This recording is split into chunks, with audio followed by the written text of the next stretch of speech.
Stopping violent crime in the city of Indianapolis. That's what police and community activists want to do after a weekend where we saw around a dozen people shot. Yeah, at least 2 people died as a result of these shootings and many others were hurt or hospitalized. Our Anna Chalker talked with community leaders about this spike in violence.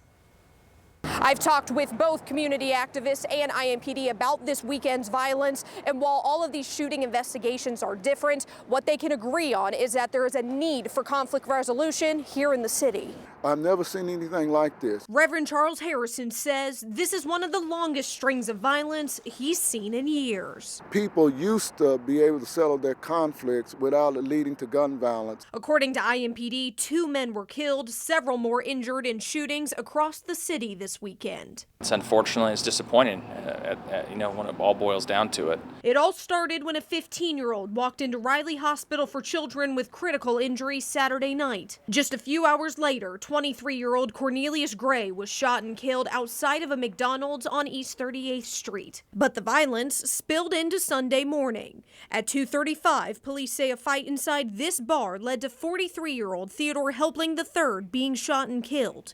And 2 miles down the road, another fight inside the Brass Flamingo ended in a shooting. We have a proliferation of guns in our community in the hands of people who have a lack of moral compass and a inability to settle their conflict outside the use of violent means. IMPD Chief Chris Bailey says while the department has increased their efforts, they need the community to step up and help them. You need to be able to be a voice of reason. You need to stop things from escalating.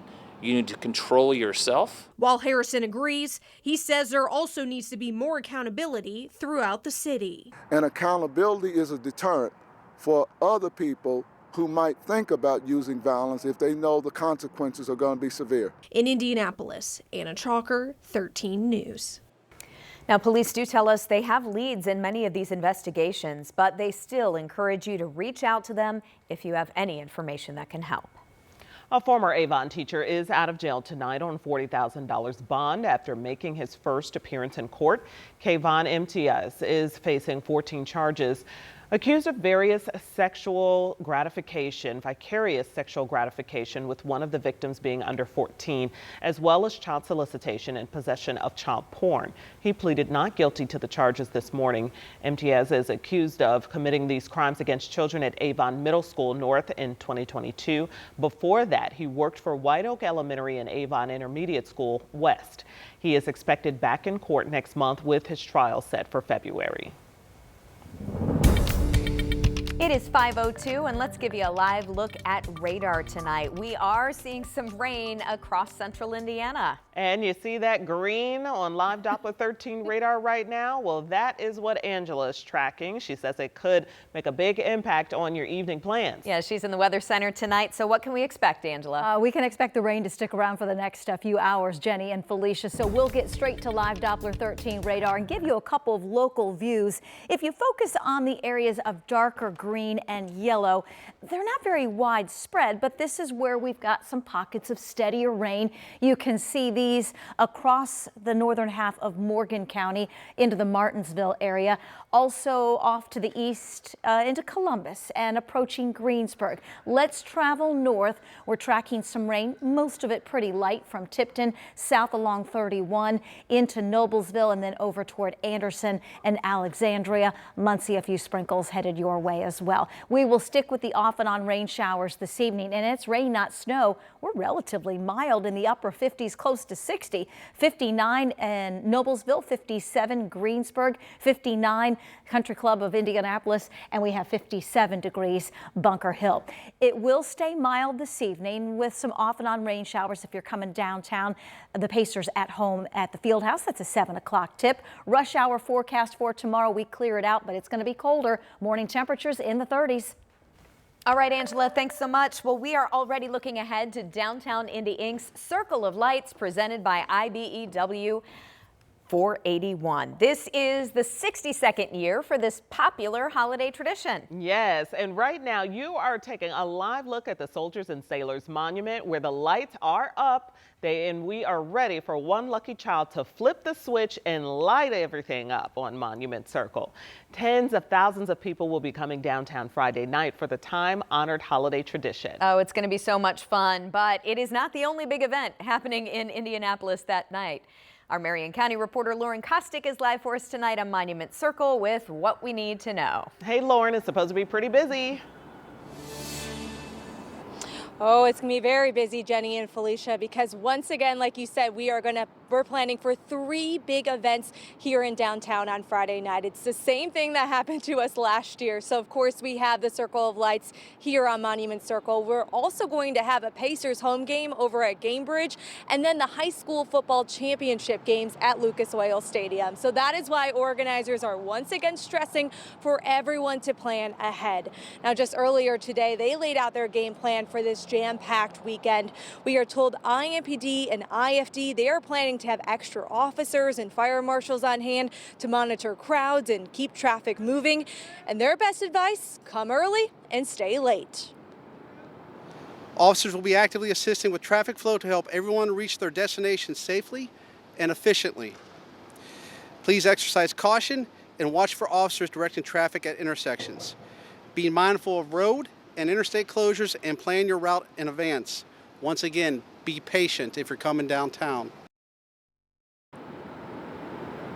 That is true. Patience is key. Something new this year for Circle of Lights is going to be the stage. It is back on the north side of the circle.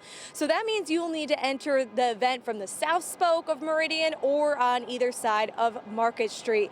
We also know parking, that is going to be a big challenge on Friday night. So I checked my ParkWiz app here to reserve a spot, and there are some spots still for about $30, maybe $27, but I did find a lot of garages are already sold out, especially around Lucas Oil Stadium. So Jenny and Felicia, let that be a warning to all of us to not wait till the last minute and plan ahead this year for Friday night. Yeah, the last thing you want is to be driving around and around and you miss the whole thing. Yep, or to turn around and go back home. Right. Thanks, Lauren. All right, you can watch Downtown Indy Inc. Circle of Lights presented by IBEW 481 in person on Monument Circle Friday night at 6 o'clock. And if you can't make it downtown and you still want to watch, you can catch it right here on Channel 13 as well as WTHR+. Well, you know, many of you will gather with loved ones around a dinner table this holiday season. However, putting food on the table is proving difficult for some people this year with all these high food prices. Tonight, the city of Indianapolis is trying to help fill in the gaps. Emily Longnecker is live on the near southeast side of Indy with how people are trying to fill the need. And Emily, it is a need indeed. Yeah, Felicia and Jenny, it is quite a need. You know, there was supposed to be a food giveaway here today starting at 4 at the Stanley Strader Park Family Center, and it started early, and within an hour, all of that food was gone. 95 boxes. As one of the organizers told me, there is not even a can of green beans left here. The need also great at food pantries across the city. Take a look. Here at Westminster Neighborhood Services, a food pantry on the city's east side, a slow day like today sees about 80 people coming through the door for food. The folks who run the pantry say their numbers are up 30% this year from what they were at the same time last year. Many of those visitors are coming through the door for the first time. People who work but can't afford to feed their families, with housing, utilities, and grocery prices what they are these days.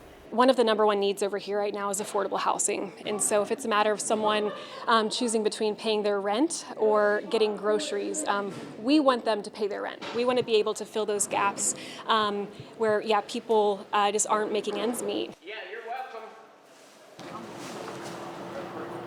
And this need being felt across the city. A lot of folks dealing with fixed incomes. They are grappling with prices. Now, coming up tonight at 6, we'll introduce you to a family who is also in need. They say they just cannot afford groceries. They cannot make ends meet. They are frequent visitors now to a local food pantry. We'll have their story coming up. Jenny, Felicia? Oh, it's just heartbreaking. Yeah. But glad that there are community organizations out there giving back. Emily, thank you. And once again this Thanksgiving, the Moselle Sanders Foundation will work to make sure people in need of a hot meal get one. The foundation has already filled all 10,000 spots for Thanksgiving meal delivery, but they will still have more than a dozen locations open all across Indy where you can get a Thanksgiving meal in person. The foundation is now looking for people with box trucks or pickup trucks to help them get several donations for those meals. And they're also looking for volunteers to help with the meals. So you can learn how to help or where you can get a meal when you check out this story on our website. Just scan the QR code you see on your screen here. That'll take you to WTHR.com/SeenOn13. Well, the Indiana State Poultry Association is making sure Hoosiers in need have poultry products this Thanksgiving. And they gathered at the State House with the governor and Hoosier lawmakers to highlight their generosity. The State Poultry Association president told the crowd over the past year, Indiana poultry farmers and businesses have donated 250,000 pounds of duck, turkey, and chicken. They've also donated 1 million dozen eggs and 50,000 dozen duck eggs. And some of those products went to Second Helpings today. Sources of protein like poultry and eggs are essential to truly nourishing people and giving them a chance to think beyond their next meal. This is the 77th year the Indiana State Poultry Association has made this donation.